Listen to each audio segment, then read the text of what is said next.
Salut à tous, c'est Baptiste et je suis très heureux de vous retrouver aujourd'hui pour un nouvel épisode du Podcyclette, le podcast consacré au cyclisme sur route. Et dans cet épisode, on va parler de la Volta, le dernier grand tour de l'année, qui commence ce samedi et qui commence en Italie, chose un peu bizarre, avant de revenir en Espagne évidemment. Donc pour parler de la Volta, on va tout d'abord parler assez rapidement du parcours, quels sont les enjeux en gros qui seront principalement liés au parcours.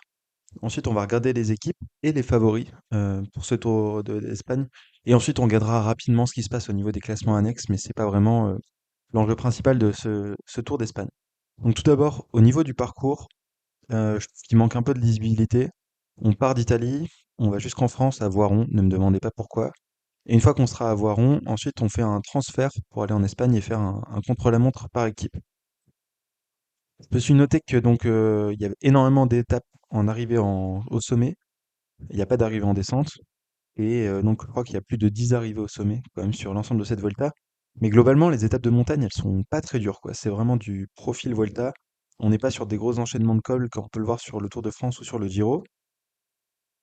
Dans les étapes intéressantes, avec de l'enjeu, bah déjà il y a le premier contre-la-montre par équipe, étape numéro 5, entre Figueres et Figueres, 24 km. Donc il y aura des premiers petits écarts. Bon, ça sera assez minime par rapport à ce qui va suivre, mais il y aura quand même des écarts. Dès le lendemain, on a deux grosses étapes en Andorre. Donc la première étape qui arrive à Pâle, qui sera décisive avec une montée finale de 9 km à 6% de moyenne, mais les derniers pourcentages sont les plus durs. Première étape un peu difficile, celle du lendemain, pareil, rebelote. Enchaînement de cols aussi avec 4000 mètres de dénivelé positif quand même sur l'étape numéro 7. J'aime aussi beaucoup l'étape numéro 11. Étape numéro 11, c'est une étape au Pays Basque, une boucle autour de Bilbao. On va passer par pas mal de petits cols basques, donc des altos très courts et souvent très pentus. Et là, il y a moyen de faire un peu de course quand même, donc ce sera une étape assez intéressante à suivre, j'espère. Étape numéro 13 que je me suis noté aussi, arrive à l'Angliru, bien évidemment, sûrement l'étape qui fera le plus d'écart au général sur ce Tour d'Espagne. Surtout que pour une fois, il y a un col juste avant. Il y a l'Alto del Cordal qui précède l'Angliru, et ensuite on monte directement. Donc ce qui veut dire que là, on peut un peu faire la course de loin. C'est un col de première catégorie qui précède l'Angliru. Donc l'Angliru, col probablement le plus dur d'Espagne. Quasiment 4000 mètres de dénivelé positif. Le tout dans la fin de l'étape. Donc je pense que ça sera là qu'il y aura les plus gros écarts en général sur ce Tour d'Espagne. Étape numéro 13. Donc le Tour d'Espagne peut être plié ce soir-là. Même si l'étape numéro 14, c'est aussi une étape de montagne qui arrive au sommet. Bon, il n'y aura pas moyen de lancer des grosses manœuvres parce qu'il y a beaucoup de faux plats avant la dernière montée finale. Mais donc encore une fois une arrivée un peu en côte. Étape numéro 16 aussi, avec plein d'enchaînements de petites montées qui peut être assez sympa. Il peut se passer des trucs. Étape numéro 17, euh, plutôt plat, puis ensuite on a un énorme mur pour finir, un gros col avec des passages très irréguliers. Encore une fois, là, ça sera une course de côte, mais on peut faire des différences en montagne. Étape numéro 18, bien évidemment, le contre-la-montre individuel de 27 km.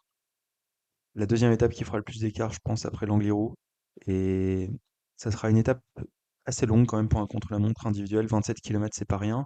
Et surtout, c'est placé à l'étape numéro 18, c'est-à-dire que ça sera surtout une course qui va se faire à la fraîcheur. Et donc, ceux qui sont un peu en avance sur les autres vont pouvoir un peu accroître leur avantage, je pense, sur cet exercice-là. Et si jamais il y a des grimpeurs qui sont plus frais que des rouleurs, ils pourront un peu limiter la casse, donc ça c'est cool. Et après l'étape numéro 20, qui est une dernière arrivée au sommet, qui est une étape très dure aussi. Même si encore une fois il y a de la vallée entre l'avant-dernier col et le dernier col, mais je pense que c'est là qu'il y aura aussi, c'est là, allez, mon top 3 des étapes où il y aura le plus d'écart sur cette Volta. Mais globalement, ce qu'il faut retenir, c'est que je trouve qu'il n'y a pas vraiment de grandes manœuvres possibles sur ce parcours-là, parce qu'on a énormément de montées en arrivée, d'arrivée en montée, pardon, je me suis trompé dans les mots, mais je trouve qu'il n'y a pas trop de quoi lancer la course de loin sur les profils qui nous sont proposés par l'organisation. Donc j'ai l'impression que ce sera beaucoup de courses de côte, et donc peut-être que l'avantage d'avoir une équipe sera un peu plus limité que sur d'autres courses. On peut pas avoir des grosses manœuvres qui partent de loin. Donc ça, je trouve que c'est un peu dommage, et je trouve aussi que globalement le parcours manque un peu de lisibilité. J'ai du mal à voir en fait à quel moment ça sera joué vraiment ce Tour d'Espagne. On a beaucoup d'arrivées dans les 2 premières semaines qui sont dures, mais pas trop. Après, on a l'Angliru qui sera terrible, mais c'est assez illisible, comme d'habitude le Tour d'Espagne. Et ce qui est aussi illisible, c'est les favoris. Et on va en parler tout de suite parce que bah, c'est le troisième grand tour de l'année. Et c'est aussi le troisième grand tour en termes de prestige, ce qui fait qu'on a toujours des coureurs qui arrivent là sans en avoir vraiment axé leur saison sur cette course-ci. Et donc on a des formes qui sont vraiment super incertaines. Donc ce que je vous propose, c'est qu'on parte sur Winamax, qu'on regarde les cotes pour la victoire finale, et puis ensuite on discute un peu des coureurs et des équipes. Et donc évidemment, on va pas ménager le suspense, il y a un énorme favori pour ce Tour d'Espagne. Il s'appelle Jonas Vingegaard, il est danois, et il est chez la Visma Lease Bike. Vingegaard, donc qui est deuxième du Tour de France, qui a envie de prendre sa revanche sur un grand tour. Il n'a pas gagné de grand tour cette année, donc forcément ça le titille un peu, il n'a pas gagné l'an dernier non plus. Et là, la Volta, bah, c'est l'occasion d'aller le faire. Il n'y aura pas Pogacar, donc la route s'ouvre assez grand pour lui, pour aller chercher une victoire. C'est pour ça qu'il est coté à 1,35, parce que concrètement, le parcours, il y a moyen de faire des différences en montagne. Et on a vu qu'en montagne, globalement, il y a Pogacar, Vingegaard, et ensuite il n'y a plus personne derrière. Donc voilà, Vingegaard devrait lâcher assez facilement tous les autres coureurs du classement général dans plusieurs ascensions.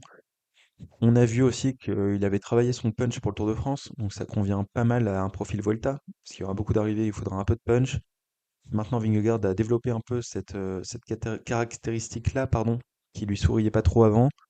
Donc je pense qu'il peut aller chercher beaucoup d'étapes, et surtout c'est le meilleur en montagne, et c'est principalement la montagne qui va parler. Il y aura un chrono par équipe, c'est pas là qu'il va perdre du temps, pour ne pas dire qu'il va le remporter avec son équipe. Et ensuite, il y a des chronos individuels. On sait qu'en face, il y a des Almeida qui roulent très bien, des Ayuso, mais Vingegaard, surtout en fin de grand tour où ça va se jouer à la fraîcheur, je pense que concrètement, il va pas perdre beaucoup plus d'une minute sur ce parcours-là si jamais il perd du temps. Donc, évidemment, c'est le grand favori. Il a une très belle équipe autour de lui.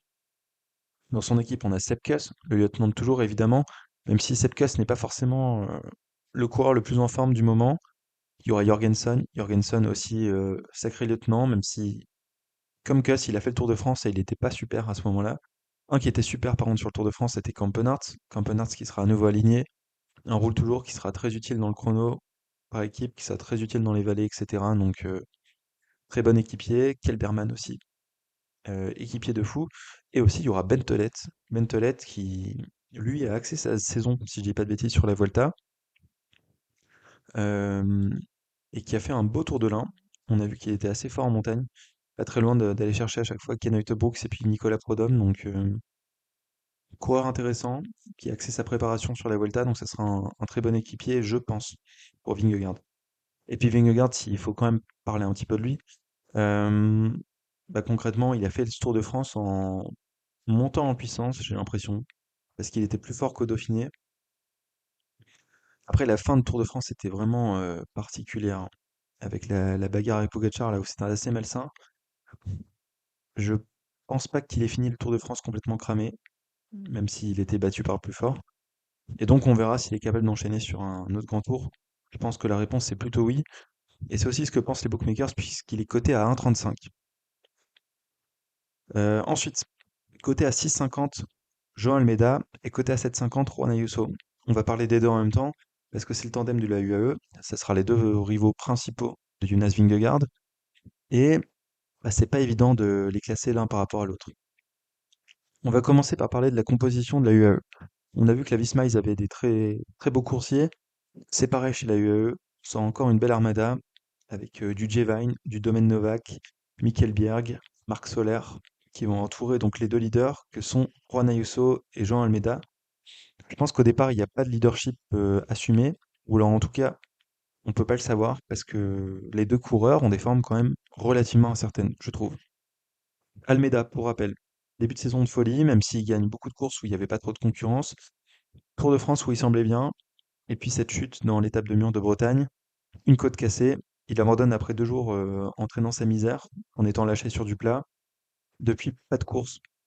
Et là, il reprend en direct à la Vuelta. Donc préparation très particulière pour Almeida. Je pense que c'est globalement sur le papier le troisième coureur le plus fort en montagne sur cette année, derrière Pogacar et Vingegaard. Mais là, franchement, son état de forme est impossible à prédire. Donc il faudra attendre les premières arrivées au sommet pour le comprendre. Et voilà, c'est ce qui fait la difficulté de la lecture de la course de Joan Almeida. même si je pense que le parcours lui convient pas trop, parce qu'on sait que c'est un coureur qui aime bien les ascensions un peu longues, qui prend son temps pour se mettre en route. C'est pas le plus punchy non plus, mais après il a quand même gagné des courses comme le Tour du Pays Basque, donc il est capable de gagner sur des arrivées un peu punchy, mais il y a des chronos qui peuvent lui servir, je sais pas trouver, j'ai pas trouvé le mot, qui peuvent lui aller, on va dire, mais franchement très incertain vis-à-vis de son état de forme. Faudra vraiment attendre les premières arrivées au sommet pour voir ce qui va se passer. Et Juan Ayuso, lui, bah, son état de forme, on le connaît un peu mieux. Il a connu un Giro compliqué où il était parmi les meilleurs, mais ensuite il a eu une chute, puis il a eu cette piqûre d'abeille, etc. Par contre, après, il a eu le temps de se préparer. Il avait une Classica San Sebastian mauvaise, parce que les leaders, c'était Yann Christian et Isaac Del Toro. Lui, on l'a pas trop vu, donc ça, c'était pas un bon signe, parce que c'était début août et non, c'était déjà pas très loin du Tour d'Espagne, il était pas très en forme. Et ensuite, pardon, il y a ce circuit de Jetsko, euh, où il allait finir deuxième, derrière Isaac Del Toro, qui était parti en solitaire. Bon, c'était pas une course avec beaucoup d'adversité, donc c'est difficile de connaître aussi l'état de forme de Juan Ayuso. Juan Ayuso, c'est quand même un coureur qui a performé sur des grands tours, sur le Tour d'Espagne notamment. Pour rappel, il a quand même fait euh, quatrième l'année 2023 où les trois Visma sont premiers, et l'année d'encore avant, il faisait troisième au classement général, alors qu'il était super jeune, il avait 19 ans. Donc globalement, le Tour d'Espagne, c'est une course qui lui convient. Je pense que le parcours lui convient bien aussi. Reste à savoir s'il est vraiment en forme aussi, parce que autant Jean Almeida, on est vraiment dans le flou, autant là, on l'a vu, lui, pas très fort sur certaines courses de préparation au Tour d'Espagne. Bon, évidemment, il a encore le temps de se mettre en jambe avant les premières étapes vraiment dures. Je pense à de celles qui sont en Andorre, par exemple. Mais je suis pas totalement serein non plus sur l'état de forme de Juan Ayuso. Et ensuite, il faudra qu'on parle quand même de la stratégie au sein de l'équipe, parce que on a deux coureurs qui sont sur le papier très forts, pas aussi forts que Vingegaard, donc on s'entend bien, mais qui sont plus forts que tous les autres qui sont sur la liste de départ, à l'exception de Vingegaard, mais avec des états de forme assez incertains, et surtout une gestion de la course chez UAE, bah, qui était très problématique, on l'a vu sur le Giro. On a l'impression qu'en général, quand il y a Ron Ayuso, ça se passe pas très bien. Il est réputé pour avoir un tempérament de cochon. C'est qu'une réputation, je sais pas comment ça se passe dans les faits, mais là, il faudra réussir à coexister entre Almeida et Ayuso. On se souvient que sur le Tour 2024, c'était un peu la galère entre les deux, là, qui se tiraient un peu la bourre dans le galibier. J'ai un peu peur pour la bonne entente de l'équipe, déjà entre les leaders, et puis en plus, j'ai l'impression qu'en termes de direction d'équipe, on n'est pas les plus à l'aise quand il n'y a pas Pogacar, donc je sais pas comment ça va se passer. Je vais pas vous prévendre un drama qui aura pas forcément lieu chez UAE, mais disons que j'aurais préféré qu'il soit chez Visma, parce que chez Visma, en général, il y a des stratégies, même si elles fonctionnent pas, elles sont bien établies et on sait ce qui va se passer. Là, c'est un peu le grand flou. Donc, est-ce qu'ils peuvent aller chercher Vingegaard? Je pense pas. Même s'ils étaient tous les deux dans leur meilleure forme, et bah, ils sont quand même moins forts que Vingegaard. Et comme je vous l'ai dit, le parcours ne prête pas vraiment à des manœuvres de grande envergure. Il n'y aura pas de col du Granon dans lequel on peut attaquer chacun son tour pour faire plier Vingegaard. Donc, ça sera un peu compliqué de jouer la stratégie à deux têtes. Et puis, en plus, surtout, leurs états de forme sont vraiment pas exceptionnels. Donc, je les vois pas aller chercher Vingegaard. Je pense qu'il y en aura un des deux sur le podium. Plutôt la deuxième place, j'imagine, mais c'est pas certain. Et déjà, on verra si les deux sont capables de finir ce Tour d'Espagne. Mais comme vous le voyez, je suis pas super optimiste. Même si sur le papier, c'est des coureurs qui sont très forts, c'est pour ça qu'ils sont cotés à 6,50 et 7,50. On enchaîne avec un coureur qui est coté à 12, et c'est assez surprenant pour un grand tour, c'est Giulio Ciccone. Giulio Ciccone, donc, qui sera le leader de la Lidl Trek sur ce Tour d'Espagne. Il y aura deux leaders en fait, parce qu'il y aura Mats Pedersen sur les étapes de plat et puis Ciccone dans la montagne. On a une belle équipe de la Lidl Trek qui est un peu divisée entre la partie plat et puis la partie montagne. Pour épauler en montagne Giulio Ciccone, on aura quand même Gebre Xavier, Verona, Julien Bernard et puis Andrea Bajoli. Donc c'est quand même des équipiers assez solides, même si ça permet pas de renverser une Visma Leaseback par exemple. Et donc Ciccone, lui, il arrive en très bonne forme. Alors on sait que Almeida et Ayuso, c'est pas forcément le cas. Mais Ciccone, lui, on en est certain. Il a gagné la Classica San Sebastian pour sa course de reprise après le Giro d'Italie, qu'il avait abandonné sur le chute, on le rappelle. Et ensuite, il est allé faire le Tour de Burgos, où il a fait cinquième au classement général. Bon, il y a eu cette chute là sur la première étape qui l'a un peu mis dedans. Il a cherché la dernière étape au Lagunas de Neila où il était le plus fort, donc vraiment très belle impression de Giulio Ciccone, même s'il lance plus ses lunettes. Et ça, c'est un peu problématique. Et en fait, Ciccone n'a jamais fait de top 10 sur un classement général de Grand Tour. Donc là, ça sera l'occasion de le faire. Pour être honnête, je sais pas si je le vois dans le top 5, parce que certes, là, il est dans une très bonne forme, mais vu qu'il a pas trop de références sur le classement général sur un grand tour, là je pense qu'il va aller le taper, le classement général. Je pense qu'il peut faire sixième ou septième facilement. Après, pour aller chercher plus haut, faudra qu'il débloque quelque chose, parce que même sur ce Tour d'Italie, le moment où il chute et il abandonne, il est que septième au classement général. Certes, il y avait encore des étapes de montagne qui arrivaient, mais il était derrière Isaac Del Toro qui ne sera pas là, Ayuso qui sera là, Tiberi qui sera là, Simon Yates et Primoz Roglic qui ne seront pas là et Carapaz aussi, mais il n'était pas si bien placé alors qu'il a aussi fait une bonne préparation. Donc on verra si Giulio Ciccone est capable de tenir la longueur. En termes de profil, le parcours lui convient bien. Il est assez punchy. Il faudra aller chercher des bonifications par-ci par-là. Il a une équipe solide pour le contre-la-montre par équipe. Et puis pour le contre-la-montre individuel, ça sera déjà très tard dans le Tour d'Espagne, donc je pense que ça sera plutôt la fraîcheur qui parlera. Donc un parcours qui lui convient bien. Donc ça sera à lui d'aller prouver qu'il est capable de chercher un bon classement général. Je pense qu'un top 7 est assuré quasiment, mais il y a moyen d'aller chercher presque un podium si jamais tu connais dans les meilleures dispositions, et c'est pour ça qu'il est coté à 12. Le coureur suivant est coté à 30, et c'est Antonio Tiberi, qui sera donc le leader de la team Bahrain Victorious. Une team Bahrain Victorious qui arrive avec beaucoup de grimpeurs. On aura donc Jack Egg pour l'épaulé, Damiano Caruso et Santi Buitrago. Reste à savoir qui sera le leader. Moi, je pense que ce sera quand même Tiberi. Buitrago qui vit une année assez compliquée, qui sort du Tour de France, qu'il a couru plutôt en mode échappé, mais qu'il n'a jamais réussi à marquer de son empreinte. Même sur l'étape du Mont Ventoux, il fait troisième, il était quand même beaucoup moins fort que Benili et puis Valentin Paré-Peintre, qui étaient aussi dans l'échappée. Donc c'est pas non plus les meilleurs coureurs de l'histoire. Donc Buitrago, je pense qu'il va plutôt jouer les étapes et les équipiers. Quel sera le rôle de Caruso? Parce que Caruso, il a fait à peu près le même programme que Tiberi. Et sur le Giro, ça devait être Tiberi le leader. Finalement, ça a été Caruso, qui a fini cinquième, en montrant une très belle forme. Après, ça, c'est le boost Caruso sur le Tour d'Italie. On sait qu'il est toujours plus fort sur ce tour-là. Sur son tour national, je pense que sur la Vuelta, ça sera pas la même. Donc, à mon avis, Tiberi sera quand même le leader. Dans quelle forme est-ce que Tiberi arrive? Et bah, après le Giro, où il a été un peu malade et il a dégringolé dans le classement à partir de la dernière semaine, où il était troisième pendant longtemps et ensuite il a complètement chuté jusqu'à finir 17e. Il a fait une Classica San Sebastian anonyme, 40e. Bon, après, c'est pas forcément le parcours qui lui convient le mieux. Et ensuite, il a fait deuxième du Tour de Pologne, donc c'était quand même un résultat plutôt acceptable. Derrière Brandon McNulty, qui est pas non plus le meilleur coureur de l'histoire. Devant Sobrero, Yann Christen, Victor Langelotti, c'est pas non plus la folie non plus. Donc je pense que Tiberi est sur une forme ascendante. Je pense qu'il va jouer un top 10. Après, de là à le voir dans le top 5, j'ai aussi pas mal d'interrogations.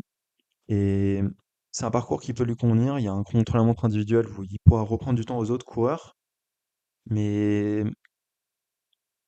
ouais, j'ai un peu de mal avec Tiberi. On verra. Il a quand même fait cinquième du Giro en 2024.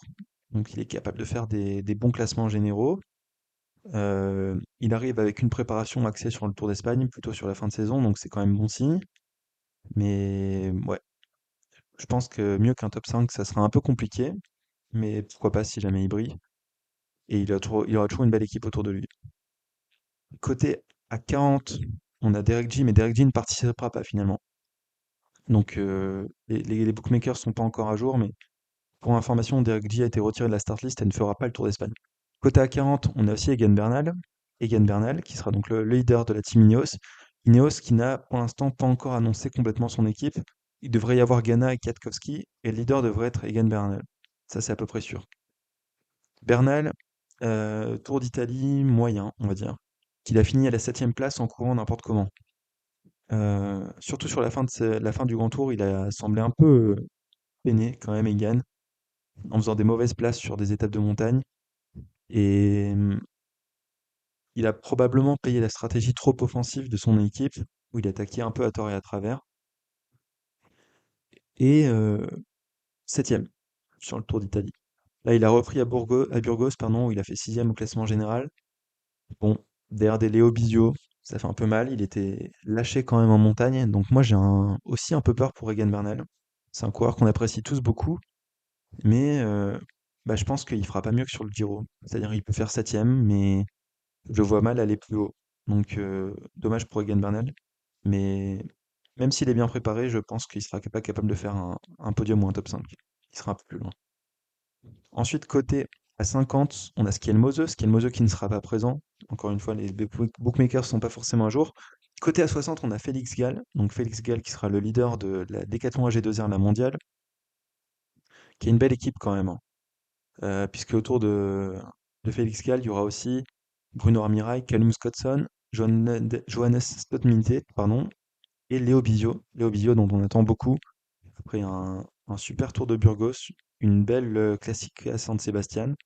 Il va découvrir un grand tour, Léo Bisio, donc ça sera très cool à suivre. Mais le leader au classement général, ça sera Félix Gall. Moi, j'ai un peu de doute quand même sur Félix Gall, pour être tout à fait honnête. Il a beaucoup, beaucoup couru cette saison. Il a fait le tour de l'UAE, Paris-Nice, Tour de Catalogne, Tour des Alpes, Tour de Suisse, Tour de France, que des courses à étapes. Et il a enchaîné, il a enchaîné, il a enchaîné. Il est déjà à 55 jours de course avant la Vuelta à España. Et même si c'est un très bon grimpeur, sur la force intrinsèque, je pense qu'il a moyen de faire un top 5. Bon, il a fait top 5 sur le Tour de France, mais le nombre de coureurs qui ont fini le Tour de France étant très réduit, c'est pas forcément très représentatif. Là, j'ai peur qu'il soit un peu cramé, le Félix Gall quand même. Il n'y a pas d'ascension très longue, où lui on sait que c'est un pur grimpeur. Il est pas trop punchy quand même, Félix Gall, donc ça m'embête un peu. Et surtout, j'ai très peur qu'il soit cramé et qu'il lâche complètement le classement général. Donc, sur les qualités intrinsèques, un top 5, pourquoi pas. Mais moi, je suis plutôt inquiet pour Félix Gall. C'est pour ça qu'il est coté K60, hein, globalement, pour les bookmakers. C'est que je pense qu'ils ont aussi en tête son calendrier très chargé de cette année. Et il faudra avoir de sacrées cannes pour Félix Gall pour aller chercher un beau résultat au bout de cette saison qui est un peu marathon pour lui.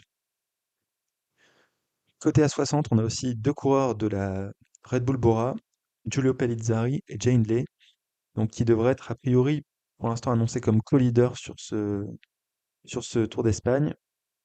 Ils auront autour d'eux des coureurs comme Matteo Sobrero ou Finn Fischer-Black pour les épauler, mais globalement c'est pas une très grosse équipe, à part Jane Lay et Giulio Pellizzari. Et on se demande un peu qui sera le leader entre les deux. Jane Lay qui fait une saison fantomatique. Enfin non, fantomatique à une exception près, c'est le Tirreno Adriatico qui finit à la cinquième place au classement général. Ça, c'était une belle performance. On s'est dit, tiens, on retrouve Jay Hindley. Bon, il est quand même derrière Derek G pardon, et Filippo Ganna, mais on se dit, ouais, pas si mal. Pour info, il finit devant des gars comme Tom Pidcock, Mikel Landa, Tobias Allan Johansen, Kevin Vauquelin ou encore Giulio Ciccone, même Simon Yates. Donc, il y avait des très beaux noms derrière lui. Mais ouais, donc un super Tirreno, je disais, pour Jay Hindley. Par contre, après, Tour des Alpes 8e, alors qu'il n'y avait pas trop de concurrence. Tour d'Italie qu'il abandonne, on l'a jamais vu. Et puis Tour de Burgos, là il a repris, il a fait 25e, il s'est pas montré du tout. Moi j'ai très peur pour Jane Lay hein, quand même. Donc je mettrais plutôt mes billes sur Giulio Pellizzari du côté de la Red Bull Bora, même si Pellizzari il est très très jeune, il a que 21 ans. Il a fait un super Tour d'Italie en backup de Primoz Roglic qui a abandonné et qu'il a fini à la sixième place. Et surtout ce qui était impressionnant, c'est que malgré son très jeune âge, il est vraiment monté en puissance au fur et à mesure des étapes. Et donc bah là, il arrive après ce Tour d'Italie, il a fait une préparation axée sur le Tour d'Espagne. Bon, il a abandonné à la Classica San Sebastian, je sais pas dans quel état il était. J'ai pas trop suivi ce qui s'était passé avec lui, s'il était pas en forme ou s'il a chuté. Et ensuite, sur le Tour de Burgos, il était dans le bon coup pour jouer la gagne, avec les Fortunato, Bisio, Del Toro et Ciccone. Et donc, il finit quatrième ce Tour de Burgos, c'était pas trop mal. Et je pense que ça va être le leader de la Bora. Il a fait 6e au Giro d'Italia, c'était quand même assez heureux. Je pense qu'il sera pas capable de faire mieux que ça, pour être honnête. Mais par contre, c'est un bon contender pour le maillot de meilleur jeune si jamais Juan Ayuso n'est pas dans la course. On verra pour Ayuso, hein, mais en tout cas, assez sympa à suivre, Giulio Pellizzari. Et donc moi, je ne crois pas du tout en Jane Lay, même si j'espère qu'il va me faire mentir. On a aussi Jorgensen qui est coté à 60, mais bon, on en a déjà parlé. Côté à 60, on a aussi Mikel Landa. Mikel Landa qui sera le leader de la Soudal Quick-Step. Soudal qui n'a pas encore été annoncé en termes d'équipe. A priori, il devrait y avoir pardon, Louis Vervac, Junior Le Serre, Valentin Paré-Peintre. Donc c'est des bons coureurs, des très bons grimpeurs. Et qui devraient être plutôt autour de Mikel Landa. De toute façon, je vois pas Vervac, Le Serre ou Paré-Peintre jouer un classement général. Donc s'il y en a un qui joue un classement général, c'est Mikel Landa. Sauf que Mikel Landa, on ne sait pas dans quel état de forme il est non plus. Pour rappel, il a chuté sur la première étape en Albanie au Tour d'Italie. Et ensuite, il a fait le Tour de Burgos, là, où il était absolument anonyme. Il a fini 18e au classement général. On l'a jamais vu. Et puis quand même, il y a un truc dont il faut parler, c'est que Mikel Landa, il va avoir 36 ans au mois de décembre. Je suis pas sûr qu'on puisse, à son âge, récupérer aussi bien sur les blessures que ce qu'il a pu faire. Après, il a énormément de références hein, sur ce Tour d'Espagne, Mikel Landa. Encore l'an dernier, il fait 8e.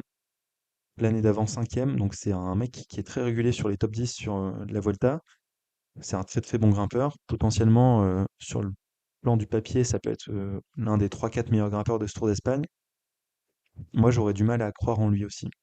C'est pour ça qu'il est coté à 60, mais on n'est pas à l'abri qu'il sorte de nulle part et qu'il nous fasse un très beau Tour d'Espagne. Mais là, vraiment, état de forme plus qu'incertain pour Mikel Landa. Donc, ne mettez pas toutes vos économies sur lui, très clairement. Et après, en revanche, si on dit qu'il me fait top 5 à la fin, bah ouais, pourquoi pas. Mais là, pour l'instant, vu son état de forme, c'est compliqué. Et côté à 75, on a Thomas Pitcock. Parce que Pitcock va jouer le classement général sur ce Tour d'Espagne. Et c'est plutôt une bonne chose, je pense. Tom Pitcock qui a fait donc une saison qui était assez guidée par le calendrier de la Q36.5. Il faut savoir que Tom Pitcock, il n'a pas forcément le choix de où il va courir. Il a fait le Tour d'Italie alors que il n'était pas vraiment prédestiné à le faire, parce que avant le Tour d'Italie, il a fait le Tour de la Lula, le Tour d'Andalousie, les Strade Bianche, le Het Nieuwsblad, Tirreno, Milan-San Remo, toute la campagne pardon, de classique ardennaise. Et ensuite, il a enchaîné sur le Giro d'Italie, donc c'est une aberration en termes de calendrier. Giro d'Italie où il a eu du mal à briller, hein, très clairement, mais je pense que c'est parce qu'il était cramé. Là, il a eu bien le temps de se reposer. Il a fait l'Arctic Race of Norway cet été, là, au mois d'août, qu'il a fini à la deuxième place au classement général.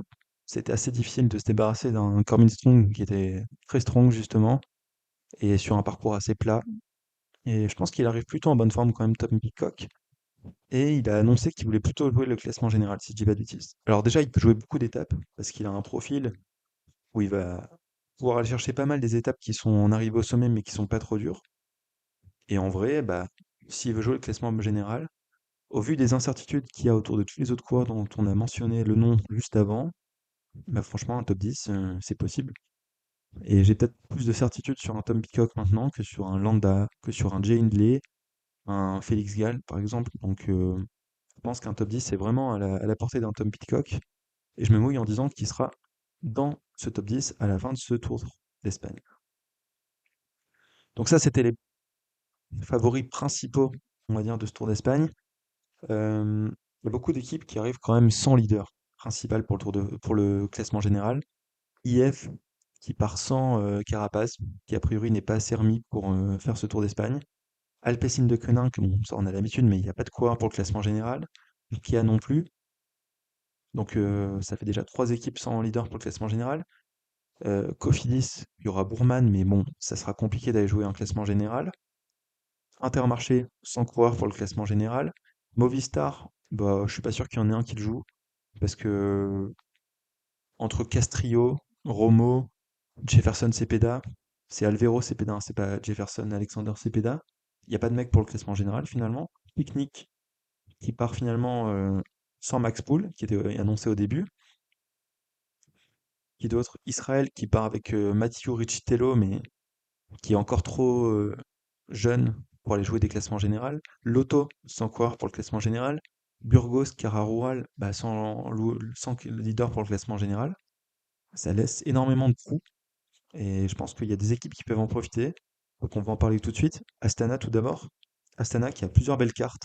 Je pense qu'ils vont essayer d'en placer un en classement général. Ça peut être soit Fortunato, soit Higuita, soit Harold Terrada. Il y a même un Wout Poels qui est présent, un Fausto Masnada, il y a beaucoup de bons coureurs. Je pense qu'ils vont en mettre un dans le top 10. Je ne sais pas encore trop qui ça sera. Je pense que ça sera entre Fortunato, Terrada, peut-être pourquoi pas même Sergio Higuita, même si Higuita il a fait le Tour de France, donc ça sera un peu compliqué. Mais Fortunato, il a une belle carte à jouer. Lui, pareil, il a fait une saison axée autour d'Italie, mais entre deux, il a fait le Tour de Suisse et le Tour de Burgos. Il a pu un peu travailler sa forme pour ce Tour d'Espagne. Terrada, très bon grimpeur également, à ne pas oublier évidemment. Terrada, lui, il a fait le Tour de France, mais il était plus en mode chasseur d'étapes, même si on l'a pas trop vu. Un peu comme Higuita, donc peut-être qu'il y a un de ces gars-là qui va aller taper un top 10. On sait aussi qu'Astana, ils visent les points UCI, donc je pense qu'ils vont chercher à avoir le maillot du meilleur grimpeur, même si, vu le profil de ce Tour d'Espagne, ça peut peut-être plutôt sourire à un leader, encore une fois, le maillot de meilleur grimpeur. Et donc pourquoi pas un Astana dans le top 10? Pourquoi pas un Groupama FDJ dans le top 10 aussi? Parce qu'on n'en a pas parlé, parce qu'ils sont très cotés, très très loin, mais il y a Guillaume Martin et David Gaudu qui arrivent sur ce Tour d'Espagne. Bon, on va pas se mentir, on parlait des incertitudes avant. Guillaume Martin, il a fait un Tour de France cataclysmique, 16e au classement général, on ne l'a pas vu une seule fois, et il a dit il n'était pas en forme, tout simplement. Euh, Est-ce qu'il aura la capacité de retrouver de la forme pour le Tour d'Espagne, sachant qu'il s'est cramé sur le Tour de France, à rien pouvoir faire? Je suis pas sûr, donc je miserais peut-être plutôt sur David Gaudu. Ça montre quand même la direction que je prends. Si je mise sur David Gaudu, qui a fait un Giro fantomatique et qui a fait un Tour de l'Ain très compliqué, et bah, ça montre quand même que du côté de la Groupama FDJ, on part pas forcément avec les meilleures armes. Après, Gaudu, il a fait une saison 2024 dégueulasse avant d'être très fort sur le Tour d'Espagne. Donc je me dis pourquoi pas. Il a eu énormément de galères cette année, mais allez. Moi je crois en Gaudu. Gaudu top 10. Allez, je le lance comme ça. Personne l'aura vu venir, mais je me dis qu'il a plus ses chances que Guillaume Martin, et vu qu'il y a pas mal d'incertitudes sur le reste de la start list, il y a peut-être un coup à aller pour jouer pour l'ami David. Qui d'autre on pourrait avoir dans le top 10? La J. Kolula, dont on n'a pas parlé, qui viennent autour de Ben O'Connor et de Ed Dunbar. Euh, Reste à savoir si O'Connor sera pas trop cramé de son Tour de France. Il allait dans énormément d'échappées, il a fini par jouer le classement général. On se souvient de cette étape à Pontarlier où il a roulé, là c'était vraiment ridicule. Sur le papier, c'est un très bon grimpeur, hein. Ben O'Connor, sur le papier, il est top 5 de ce Giro, de cette Volta, pardon. Mais pareil, je suis pas certain de sa préparation, donc quelques incertitudes, mais si jamais il est en forme, il peut aller chercher un très beau classement général. Après, c'est pareil, il a déjà fait 52 jours de course. Ben O'Connor en ayant fait le Tour de France avant, donc compliqué, compliqué en termes de préparation. Donc voilà, franchement, globalement, un classement général qui est super incertain. C'est le mot que j'ai eu à la bouche tout du long de cet épisode. Il y a très peu de coureurs dont on a une certitude sur l'état de forme. Sur le papier, il y a énormément de très bons coureurs qui peuvent briller sur ce Tour d'Espagne, qui ont les qualités pour. Mais encore une fois, c'est le Tour d'Espagne, donc c'est pas l'objectif principal de la saison. On y arrive souvent un peu par hasard et on va avoir des surprises, je pense, en termes de classement général. Donc ça fera aussi finalement le sel de ce Tour d'Espagne et c'est ce qui va faire son intérêt. Si on parle rapidement des classements annexes, tout d'abord le classement du meilleur grimpeur, il y a quand même pas mal de chances que ça revienne à un coureur du classement général, on va pas se mentir. Mais il y a aussi un mec qui peut aller le chercher si jamais il est pas dans le général. Je sais pas, un Fortunato qui serait pas dans le classement général. Euh, je vois aussi là sur les cotes Winamax, c'est un Marc Soler ou un J-Vine, des équipiers de leaders comme ça qui pourraient être envoyés à l'avant, qui pourraient jouer leur carte. Je pense que Marc Soler aura sa carte à jouer sur ce Tour d'Espagne, donc pourquoi pas un gars comme ça peut aller chercher le maillot. Pourquoi pas un Valentin Paré-Peintre. Enfin, parmi tous les mecs de Astana et de Soudal Quickstep, il y en aura qui vont pas jouer le classement général et qui sont des très bons grimpeurs et qui ont peut-être leur chance, mais je pense que le grand favori, ça reste quand même Jonas Vingegaard pour aller chercher ce maillot de meilleur grimpeur. Et pour le maillot du sprint, on a un invité de dernière minute en la présence de Jasper Philipsen, qui a annoncé sa présence sur le Tour d'Espagne aujourd'hui, donc le vendredi, juste avant le Tour d'Espagne. Personne ne l'attendait vraiment. Mais donc il y aura deux gros sprinters concrètement sur sur ce Tour d'Espagne. Ça sera Mats Pedersen et Philipsen. Je vois pas comment Philipsen peut aller chercher le maillot vert parce qu'il y a trop d'étapes dures. Concrètement, il y a 3 ou 4 sprints vraiment plats. Pour le reste, il faudra être costaud. Donc, c'est pour ça que Mats Pedersen est quand même le favori pour ce classement par points. On verra aussi si Vingegaard a décidé de gagner beaucoup d'étapes. Et s'il a décidé de gagner beaucoup d'étapes, à force, il va engranger beaucoup de points. Un peu comme Pogacar sur le Tour de France. Donc, peut-être plutôt un mano-mano entre Pedersen et Vingegaard pour le maillot à points, du classement par points, pardon. Et à noter quand même que donc en termes de sprinter sur cette start list, il n'y a vraiment pas grand monde, hein. Il y aura Pedersen, il y aura Philipsen, ensuite un gars comme Ethan Vernon côté Israël, c'est pas non plus la panacée. Axel Zinglet qui sera là côté français pour la team Visma Leasebike. Or-Louis Saoulard pour la Movistar. Brian Cocard en français pour l'équipe Cofidis. Mais concrètement, sinon, on n'aura pas énormément de sprinters. Donc, en même temps, vu le parcours, c'est pas forcément étonnant. Et enfin, je voulais parler d'une dernière chose, ça sera des Français sur ce Tour d'Espagne. Évidemment, petit moment chauvin. Tout d'abord, on va parler de la Arkea. Arkea qui arrive avec Louis Rouland, qui, moi, il m'intéresse particulièrement pour ce Tour d'Espagne. Je pense qu'il va pas jouer grand-chose, il est encore un peu trop tendre, il a 22 ans, Louis Rouland. Mais il a fait un super Tour de l'Ain, il a fini à la 4e place au classement général. Donc j'ai hâte de voir s'il peut faire quelque chose en allant dans les échappées notamment. Pourquoi pas une victoire d'étape? C'est peut-être encore un peu tôt, mais j'ai hâte de voir ce que va faire le jeune coureur de la Arkea. Côté Cofidis, on aura Brian Cocard qui revient remis de sa blessure au doigt et de son mariage, si je dis pas de bêtises. Vu la faiblesse du plateau de sprinter, je pense qu'il peut aller chercher 2-3 top 5. Une victoire, ce sera compliqué parce que partout où Brian Cocard sera, il y aura Mats Pedersen qui va aller chercher énormément de victoires. Mais sinon, Cocard, ouais, pas mal de top 5 à aller chercher, je pense. Du côté de la Décathlon, bah là, il y a là forcément la hype, Léo Bizio. Léo Bizio, pour ceux qui ne le connaissaient pas, donc jeune coureur de 20 ans qui venait pas mal du cyclocross où il a été champion du monde espoir ou junior plutôt, pardon, je pense. Et là, donc, cette deuxième saison sur route, si je dis pas de bêtises, où il a été très fort sur la Classica San Sebastian et puis sur le Tour de Burgos. J'espère que c'est pas trop tôt pour le mettre sur un grand tour.